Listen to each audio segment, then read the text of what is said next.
YouTube বন্ধুরা কেমন আছেন সবাই? আশা করি সবাই ভালো আছেন। আলহামদুলিল্লাহ আমি ভালো আছি। আপনাদের জন্য নতুন একটা ভিডিও নিয়ে আসলাম। চিকেন চাপ কিভাবে তৈরি করা হয় সম্পূর্ণ ভিডিওটা নিয়ে আসলাম। সবাই মনোযোগ দিয়ে অবশ্যই দেখবেন। আর যদি দেখেন অবশ্যই নিজে ঘরোয়াভাবে নিজে বাড়িতে নিজে তৈরি করে খাইতে পারবেন।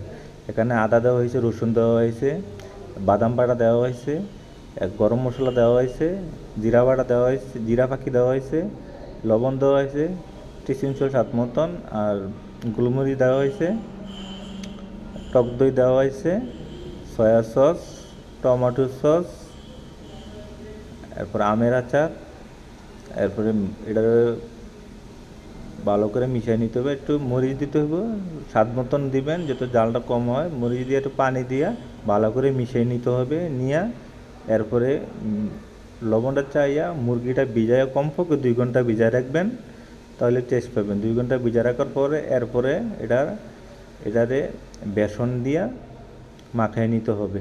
অবশ্যই আমার মিলানো শেষ, এখন বেসন দিয়া মাখাইতেছি। বেসন দিয়া মাখাইয়া আধা ঘন্টা রেখে দেবেন, এরপর তেলও ভাজবেন।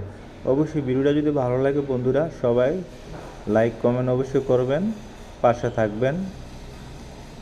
আশা করি আর সামনে আরও নতুন নতুন অনেক